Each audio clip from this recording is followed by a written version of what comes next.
Brother, నువ్వు నీ భవిష్యత్తులో బాధపడకుండా ఉండాలి అంటే ఈ 6 విషయాలు మీరు తెలుసుకోవాలి. అందులో మొదటిది, అన్నిటికన్నా నిజమైన సంపద నీ ఆరోగ్యం. కాబట్టి ఆ ఆరోగ్యాన్ని అశ్రద్ధ చేయకండి. చిన్న వయసు నుండే దాన్ని కాపాడుకోండి. రెండవది, కాలం చాలా విలువైందని తెలుసుకోండి. అది ఒక్కసారి వెళ్ళింది అంటే మళ్ళీ తిరిగి రాదు. కాబట్టి కాలాన్ని వృధా చేయకండి. మూడవది, డిగ్రీ కంటే స్కిల్సే ఎక్కువ సంపాదింపజేస్తుంది. కాబట్టి ఎప్పుడు మనం ఒక విద్యార్థిలాగానే ఏదో ఒక కొత్త విషయం నేర్చుకోవడం అలవాటు చేసుకోండి.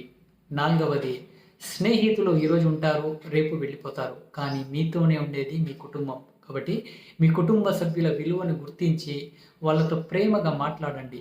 ఐదవది, అనవసరంగా డబ్బుని ఖర్చు పెట్టొద్దండి.